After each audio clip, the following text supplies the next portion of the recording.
It's showtime! What are you doing? We're making a plan to take a detour to Wonderland. Here we come! That was a ride.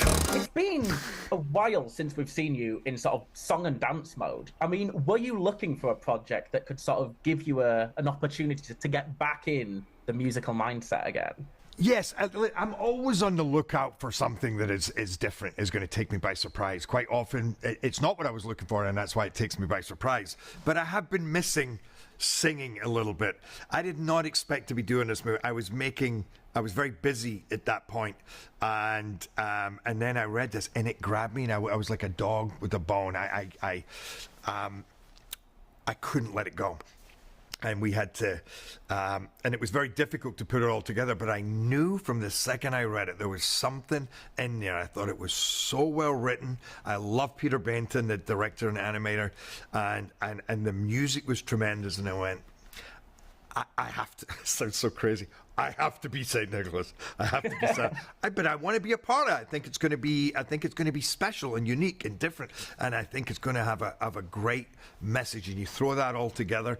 And I'm not good when I miss those opportunities and then I see it come out and I go, that should have been me. I want people at home at Christmas watching the night before Christmas in Wonderland, and I did, and I'm so happy I did, because I also, even if nobody saw it, I had the best time making it with Peter, and Camilla and Ruth, the producers. It was like just a bunch of us in this room having a blast, and you could just see it coming out in the story. And I'm imagining people watching that, getting lost in this world of these two classic fairy tales merging. Santa and his reindeers going down the rabbit hole to like, wait, what? What is going on now?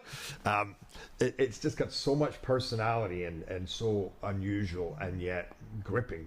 I'm very happy with it. And you could definitely hear how much fun you're having just through your performance as well. Right, it's right. infectiously fun. I mean, every kid around the world knows Saint Nick. I mean, were you looking to like give a new take on the character?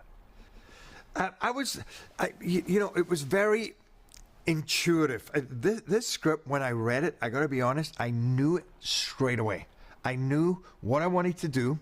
Now, I'm not saying that I didn't go in there and list it, because I got so many great ideas from Peter in the room, but I could just see this. This is a Saint Nick who, it's kind of how you want him to be. He takes his job very seriously, but he loves it. He's a rock star. He's aware of who he is. It comes from a good place. He's stupid, but kind of in the nicest way.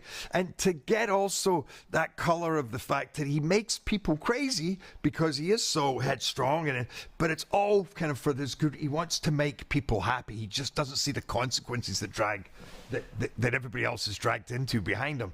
But, always on for an adventure. Everything about him, the way he moves, sounds, the noises, there's a ditziness to him, but there's a joy that he kind of puts in your heart. He's that kind of guy that you want to hang out with. Oh, come on, man, please, stay with the program.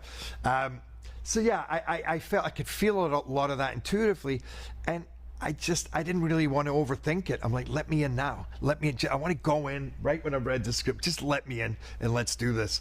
And I went in for a few days, had the best time in there.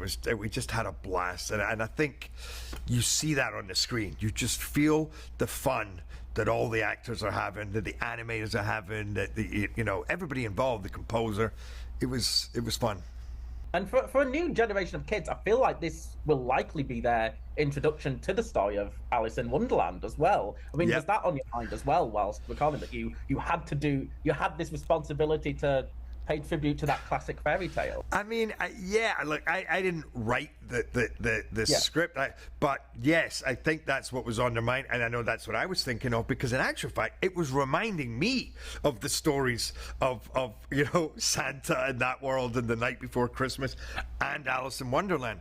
And weirdly, even though it's this kind of merging of the two stories, in a lot of ways, it stays faithful to the characters and the worlds that they live in, and that is fascinating.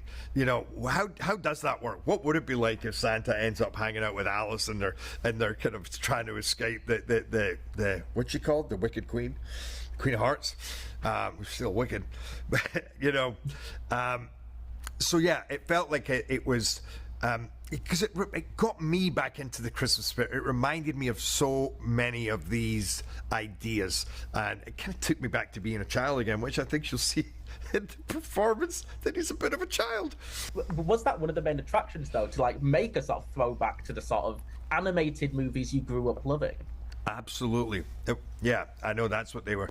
That was their idea. It definitely was for me. That's why it wasn't. I didn't treat this like a normal film. You know, when I read it, it stuck with me in a much more powerful way. And it wasn't exactly the biggest movie I was making, and it was something that was very hard to get together, and to the point that it wasn't going to work because of my schedule. And I'm saying, don't pay me. I'll pay you guys just to wait for me, please. Just don't let this go. There was something in it. I knew that I just wanted to go on there and make that. And part of that is that, you know, to be able to retell in weirdly quite a faithful way the magic of Christmas and the magic of Alice in Wonderland. And you kind of get two for the price of one. And you also get the idea of where does that take you? You know, Santa and Alice, the reindeers, trying to escape the Queen of Hearts, but also teach her a lesson and, you know, what life is really about, especially at this time of year. Yeah. So this will, you know, likely be a Christmas favorite for years to come for families. I want to know what your Christmas go-tos, both growing up and now. You know, I've liked both.